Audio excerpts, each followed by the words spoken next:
हमारा एक खास शो हमें फिक्र है आपकी में।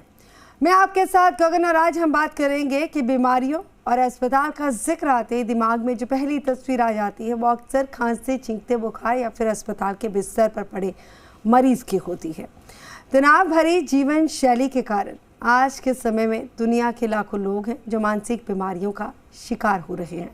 मानसिक बीमारियों के प्रति जागरूकता की कमी की वजह से अक्सर ज़्यादातर लोग इन समस्याओं पर ध्यान ही नहीं दे पाते।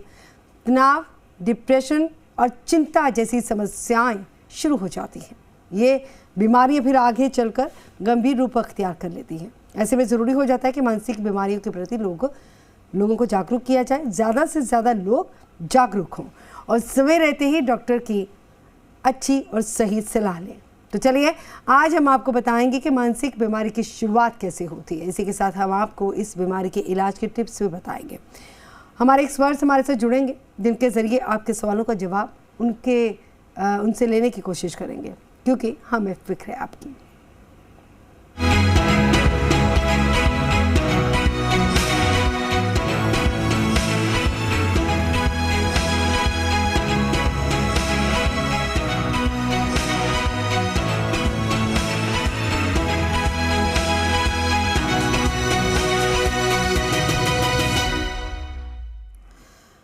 और अब हमारे साथ जुड़ चुके हैं हमारे एक्सपर्ट्स, हमारे मेहमान हमारे साथ जुड़ चुके हैं। डॉक्टर सीमा शर्मा हमारे साथ जुड़े हैं, क्लिनिकल साइकोलॉजिस्ट हैं, और हमारे साथ डॉक्टर दीपक रहेजा भी जुड़े हैं, मनोचिकित्सक हैं। स्वागत है हमारे दोनों ही मेहमानों का हमारे साथ जुड़ने के लिए। डॉक्टर सीमा आपका हमारे साथ जुड़ने के लिए स्वागत है, और डॉक्टर दीपक आपका भी बहुत बहुत स्वागत है हमारे साथ जुड़ने के लिए। तो आगे हम बात करेंगे कि मानसिक रोग जो होते हैं इसकी वजह क्या है, कैसे समझ पाएँ कि हम किसी डिप्रेशन का शिकार हो रहे हैं, कैसे इससे बचा जाए। लेकिन उससे पहले खास जानकारी टीवी स्क्रीन पर आप देख सकते हैं। 2 नंबर हैं आपके सामने और दोनों ही नंबरों में से आप किसी भी नंबर पर कॉल कीजिएगा। हमारे एक्सपर्ट्स के साथ आप जुड़कर अपने किसी भी सवाल का जवाब हासिल कर सकते हैं। हमें आपकी कॉल्स का इंतज़ार रहेगा। और सबसे पहले शुरुआत करेंगे डॉक्टर सीमा शर्मा से। डॉक्टर सीमा शर्मा, डॉक्टर सीमा शर्मा आपको आवाज़ मिल पा रही है? जी, मुझे मिल रही है। डॉक्टर सीमा, सबसे पहले बताएं कि जो मानसिक रोग होता है कैसे इसकी शुरुआत होती है, किन किन चीज़ों का ध्यान जो है रखा जाना बहुत ज़्यादा ज़रूरी है शुरुआती दौर में? मानसिक रोग ऐसा मानिए कि नॉर्मल व्यवहार का एक्सटेंशन है। खुशी जैसे सामान्य व्यवहार है, इमोशन है, लेकिन अगर वो ज़्यादा हो एवरेज से तो वो रोग की श्रेणी में शुमार होगा। दुख एक नॉर्मल भाव है, लेकिन अगर वो थोड़ा ज़्यादा बढ़ेगा तो रोग में शुमार हो जाएगा। क्रोध, कोई भी इमोशन है वो बेसिकली नॉर्मल स्पेक्ट्रम का ही पार्ट है, लेकिन जब वो एवरेज से थोड़ा ज़्यादा, इतना ज़्यादा कि वो हमारे रोज़मर्रा के ज़िंदगी को खुशहाल न रहने दे, रोज़मर्रा की ज़िंदगी में हमको बाधा पहुंचाए, तो वो रोग की श्रेणी अख्तियार करता है। और कुछ रोग ही होते हैं जो कि जेनेटिक और अदर दूसरे कारणों से आते हैं, वो रोग हैं। लेकिन प्राइमरीली तो extension of normal behaviour is साधारण व्यवहार का बढ़ा होना ही रोग, मानसिक रोगों की एक तरह की बड़ी डेफिनेशन, ब्रॉड डेफिनेशन कह सकते हैं। जी, डॉक्टर दीपक आपका आवाज़ मिल पा रही है हमारी? डॉक्टर दीपक सुन पा रहे हैं हमें? हाँ, बीच में आपकी आवाज़ कट जाती है, पर अब मैं सुन पा रहा हूँ। जी, डॉक्टर दीपक आप हमें बताएं कि बहुत सारे ऐसे लोग हैं जिनको रात भर नींद नहीं आती, दिन में भी सोते हैं, लेकिन कहते हैं कि नींद पूरी होनी बहुत ज़्यादा ज़रूरी है। कहीं ना कहीं डिप्रेशन का शिकार वो भी होते हैं जो नींद पूरी नहीं करते हैं। देखिए, इस बात से मैं पार्टली सहमत हूँ और पार्टली सहमत नहीं हूँ, क्योंकि नींद का ना आना डिप्रेशन का एक लक्षण हो सकता है। नींद का पूरा ना होना यूजुअली डिप्रेशन का कारण नहीं बनता है। तो वन ऑफ द सिम्टम्स, एक लक्षण ऐसे लोगों का जो डिप्रेस्ड होते हैं, वो बाय डिफॉल्ट नींद की गड़बड़ाहट होना, और अक्सर सिम्टम जो होता है नींद का ना आना या नींद का बहुत ज्यादा आना, एक शिथिलता, एक ऐसी मानसिक स्थिति जहां आपको कुछ करने की इच्छा नहीं होती। आप बिल्कुल लिस्टलेस फील करते हैं, आपके अंदर बिल्कुल ऊर्जा, आपके अंदर एनर्जी नहीं होती। तो नींद की जो साइकिल है उसको नॉर्मल रखना हम सबके स्वास्थ्य के लिए और मानसिक स्वास्थ्य के लिए बहुत ज़रूरी है और बहुत उपयोगी है। लेकिन ऐसा मान लेना कि अगर हम on the contrary, on the paradox, कई बार जब एक व्यक्ति डिप्रेस्ड होता है और आप उसे स्लीप डिप्राइव करते हैं तो उसके डिप्रेशन में इम्प्रूवमेंट भी आ जाती है, पर आगे चल के वो फिर कोलैप्स होगा और फिर डिप्रेशन बढ़ जाएगा। जी, हमारे साथ कॉलर्स भी जुड़ने शुरू हो चुके हैं तो उनसे भी बातचीत करने की कोशिश करेंगे। नमस्कार जी। हेलो जी नमस्कार सर, स्वागत है आपका। मैम नमस्ते, मैं दिनेश चौहान बात कर रहा हूँ रामदेवरा से। जी दिनेश जी बताएं, क्या जानना चाहते हैं आप? मैम मेरा ये सवाल है, जो ये मानसिक रोग या ये मानसिक बीमारी, ये मौसम के अनुसार होते हैं या फिर ये कभी भी हो सकती हैं, मतलब ये? जी डॉक्टर सीमा बताएंगे। मौसम का कोई विशेष कनेक्शन देखा नहीं गया। हालांकि एक दौर ऐसा भी गुजरा जिसमें ये माना जाता था कि कुछ प्रकार के मौसम, कुछ प्रकार का चांद का उतार चढ़ाव प्रभावित करता है, कुछ सेंस में करता भी है, लेकिन ये मेजर रूप से मौसमों का उस तरह का प्रभाव रोगों पे नहीं देखा जाता जैसा फ्लू वगैरह में देखा जाता है, जिसे हम सीजनल फ्लू कहते हैं। ये जरूर हो सकता है कि किन्हीं मौसमों में कोई तकलीफ बढ़ी हुई महसूस है, जैसे कि जब सूरज नहीं दिखता है जिन देशों में, या हमारे यहाँ भी जब सूरज बारिशों में छुपा रहे और ज़्यादा ठंडे मौसम जहाँ हो, जहाँ सूरज न देखने मिले, वहाँ पर नॉर्मल व्यक्ति भी उदासीनता महसूस कर सकता है, यानी कि उसका जो मन मिजाज है थोड़ा दबा हुआ महसूस हो सकता है। तो ये तो कहा जा सकता है, लेकिन मौसम की वजह से कोई रोग होता हो या नहीं होता हो, ये थोड़ा सा कठिन है। जी, नेक्स्ट कॉलर से भी जुड़ने की कोशिश करेंगे। नमस्कार जी। नमस्कार जी। नमस्कार, बताएं सर। मैं क्या जोधपुर से बोल रहा हूँ, जगदीश वैष्णव की। रात को नींद नहीं होती आती, कभी 12 बजे के 3 बजे तक नहीं सो पाता हूँ। जी डॉक्टर दीपक। तो मैं जैसा समझ पाया हूँ, इन्होंने कहा वो कह रहे हैं कि नींद नहीं आती 12 बजे से पहले, वो सो ही नहीं पाते हैं। देखिए, आपने मुमकिन है अपने दिमाग को एक आदत सी डाल ली है कि आप 12 बजे से पहले नींद नहीं सो पाते हैं। अक्सर जो लोग लेट सोते हैं उनके शरीर को, उनके दिमाग को इस तरह की आदत पड़ जाती है कि उन्हें टाइम रहते नींद नहीं आती। तो आपको अपनी सर्केडियन रिदम को बदलना होगा, स्लीप साइकिल को थोड़ा सा पहले लाना होगा, और थोड़ी सी अगर आप कंसिस्टेंटली एफर्ट करेंगे तो आप 11 बजे सोना चाहते हैं या 10 बजे सोना चाहते हैं तो बाय डिफ़ॉल्ट आपको नींद आ जाएगी। लेकिन अगर 12 बजे आप सो रहे हैं और आपको भरपूर एक स्वस्थ नींद आ रही है, एक हेल्दी स्लीप आर्किटेक्चर है और आप सुबह बिल्कुल फ्रेश उठते हैं, और अगर आप 12 बजे ही सोना चाहते हैं तो उसमें कोई बहुत चिंता की बात नहीं है।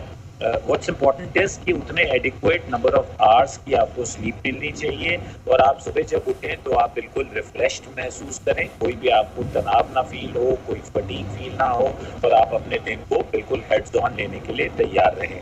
अगर आप नॉर्मल फील कर रहे हैं तो बहुत चिंता ना बनाएं। लेकिन अगर आप 11 बजे या 10 बजे सोना चाहते हैं तो एक आम व्यक्ति के लिए, एक नॉर्मल हेल्दी एडल्ट के लिए तकरीबन 6 घंटे की नींद काफ़ी होती है। तो आप उसी हिसाब से अपनी जो स्लीप साइकिल है उसको एडजस्ट कर सकते हैं और सुबह जल्दी भी हो। जी, नेक्स्ट कॉलर से भी जुड़ेंगे। नमस्कार जी। नमस्कार। नमस्कार सर, बताएं क्या समस्या? मेरे कमर में दर्द रहता है और नींद बहुत आती है। नींद बहुत आती है? नींद बहुत आती है, कमर में दर्द रहता है, पाँव में सूनापन रहता है, मेमोरी पर भी थोड़ी कमजोरी है। अच्छा। हाँ जी। डॉक्टर सीमा बताएंगे। मैं ये समझती हूँ कि आपको जिस तरह की आप लक्षण बता रहे हैं वो अलग अलग चीज़ें हमको संकेत पहुँचाते हैं, और मेरा सुझाव ये रहेगा कि आप विशेषज्ञों से मिल लें, किसी फिजिशियन से मिलें अपने दर्द के लिए, और हो सकता है कि ये सारी चीज़ें जुड़ी हुई हों और हो सकता है ये अलहदा भी हो, पर इसकी जांच तो देख करके ही की जा सकती है। जल्दी से जल्दी किसी से मिल लीजिए जिससे आपकी चीज़ें डायग्नोज हो सके और आपको उचित समय पर उचित सलाह मिल सके। जी, नेक्स्ट कॉलर से जुड़ेंगे। नमस्कार जी। हेलो जी नमस्कार।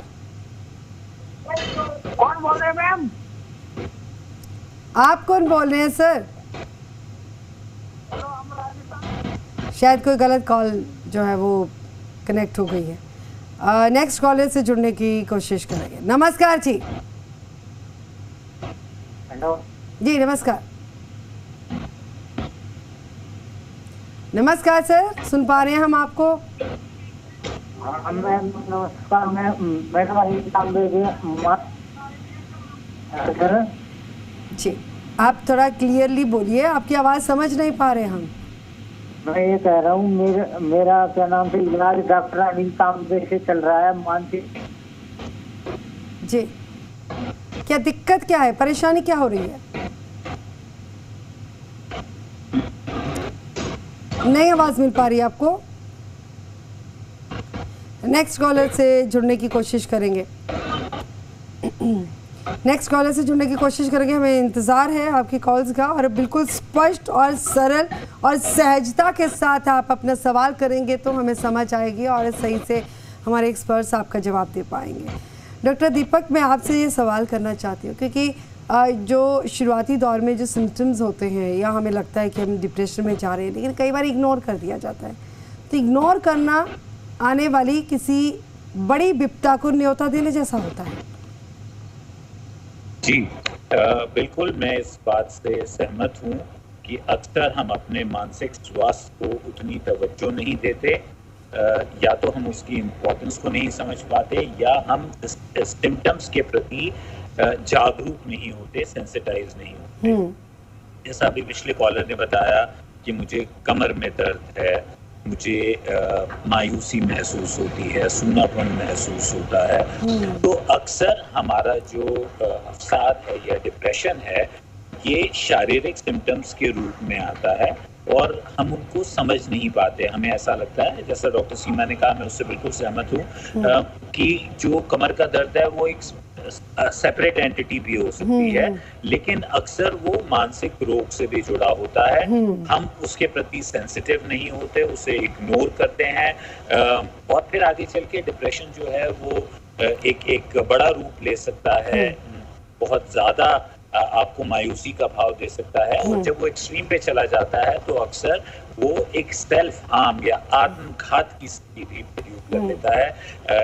Every year we lose many people because of suicide, जो कि एक बहुत ही क्लियर कट प्रिवेंटेबल कॉज है, और जो लोग आत्मघात का प्रयत्न करते हैं या आत्मघात करते हैं वो अक्सर डिप्रेशन के शिकार होते हैं, उस डिप्रेशन को समझ नहीं पाते और सही समय पे एक मनोचिकित्सक के पास नहीं या मनोवैज्ञानिक के पास नहीं पहुंचते। अगर उस समय रहते पहुंचे तो इस नुकसान को बचाया जा सकता है। तो डॉक्टर सीमा और डॉक्टर दीपक, आप थोड़ा सा इंतज़ार करना होगा क्योंकि ब्रेक की कॉल आ रही है। एक छोटी सी ब्रेक के बाद एक बार फिर से चर्चा आगे बढ़ाएंगे।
ब्रेक के बाद स्वागत। और हमारे मेहमान हमारे साथ जुड़े हुए डॉक्टर सीमा शर्मा हमारे साथ जुड़े हुए हैं, डॉक्टर दीपक रहेजा हमारे साथ जुड़े हुए हैं।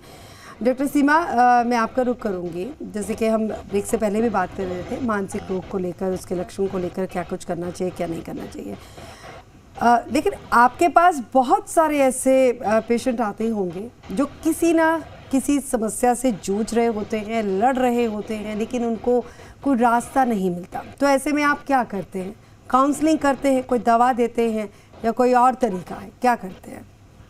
मानसिक स्वास्थ्य में बेसिकली 2 प्रोफेशनल्स मेजरली काम करते हैं। इनफैक्ट अगर कहूँ तो 3, एक क्लिनिकल साइकोलॉजिस्ट, एक साइकाट्रिस्ट और एक साइकाट्रिक सोशल वर्कर। तो ये 3 प्रमुख एक्सपर्ट्स हैं जो काम करते हैं।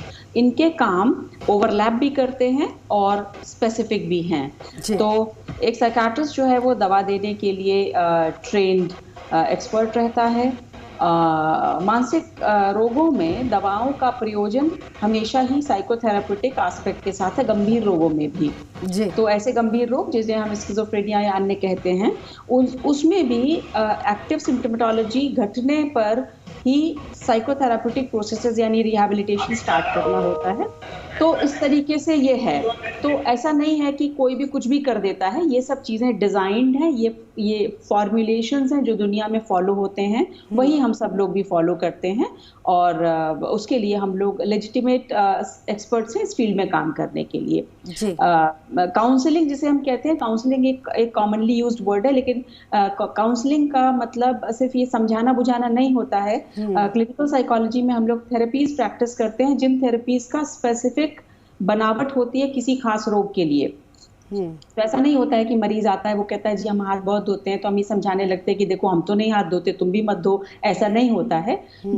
ये विशेष रूप से बनाई गई थेरेपीज होती हैं जो उन विचारों पे काम करती हैं जिन विचारों की वजह से ये व्यवहार उत्पन्न हो रहा होता है, या उदासी के लक्षण या क्रोध के लक्षण या अन्य लक्षणों पर स्पेसिफिक। तो अलग अलग चीजें हैं इस तरह से। और ऐसी दवाएं भी हैं, कुछ खास दवाएं किन्हीं खास रोगों के लिए प्रयोग होती है। इस तरह से ये समस्याओं को हम लोग इस तरह से समझते भी हैं और फिर उसके हिसाब से काम भी करते हैं। जी।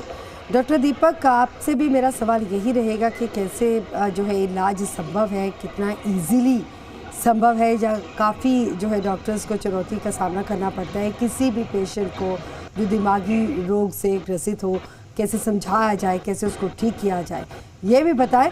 और एक चीज़ और, पैनिक अटैक और ये मेंटल जो डिसीज़ है, जो मेंटल परेशानी होती है, क्या कहीं ना कहीं पैनिक अटैक का असर होता है? मुझे माफ़ी चाहता हूँ, ऑडियो ठीक से नहीं मिला। अगर आप क्वेश्चन को एक बार जी, मेरा सवाल मैं यही सवाल कर रही थी कि और क्या क्या टिप्स होते हैं कोई भी पेशेंट जैसे आ जाता है डॉक्टर्स के लिए, किसी भी पेशेंट को ठीक करना, जिसे उसके विचारों के साथ एक तरह से लड़ने जैसी स्थिति होती है, उसके विचारों को पॉजिटिव वे में करने के लिए कितना चैलेंजिंग है ये डॉक्टर्स के लिए। और इसके साथ ये भी मेरे 2 सवाल थे दरअसल। दूसरा सवाल मेरा ये था कि पैनिक अटैक की बहुत सारी समस्याएं आजकल जो है लोगों को सामना करना पड़ता है, क्या पैनिक अटैक का भी असर होता है मेंटल स्थिति पर? तो जैसे मैं समझ पाया हूँ, पहले आपका दूसरा सवाल कि क्या हमारी रोज़मर्रा की ज़िंदगी के जो तनाव हैं वो हमारे अवसाद को या डिप्रेशन को शुरू कर सकते हैं या परपेचुएट कर सकते हैं। मैं राइट? उसी तरह से मिलता जुलता सा सवाल है आपका। जी, मेरा सवाल ये कि कितना चैलेंजिंग है किसी भी पेशेंट के विचारों के साथ लड़ना, उसको पॉजिटिव एक दिशा देना किसी भी डॉक्टर के लिए। देखिए जिस वक़्त मरीज डिप्रेशन का शिकार होता है, उस वक़्त जो विचारों का ताना बाना उसके दिमाग में बनता है, उससे निकल पाना उसके लिए आसान नहीं होता। जो अवसाद की स्थिति है, जो डिप्रेशन की स्थिति है, उसमें हम अक्सर बोलते हैं regrets for the past, hopelessness for future and helplessness for the present. तो आपके आंख पे अगर लाल रंग का चश्मा लगा है तो आपको रंग नजर नहीं आएंगे, आपको सारे रंग लाल ही नजर आएंगे।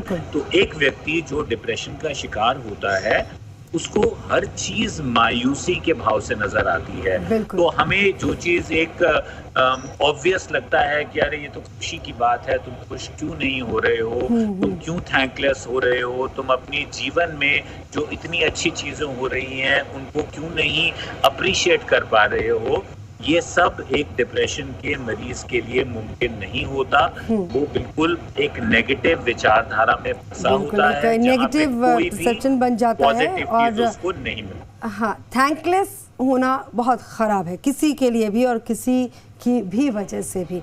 हमेशा पॉजिटिव सोचना चाहिए। बहुत बहुत शुक्रिया डॉक्टर दीपक हमारे साथ जुड़ने के लिए। डॉक्टर सीमा आपका भी बहुत बहुत शुक्रिया हमारे साथ जुड़ने के लिए। तो फिलहाल हमें फिक्र है आपकी में। इतना ही, अपना और अपने परिवार का ख्याल रखिए।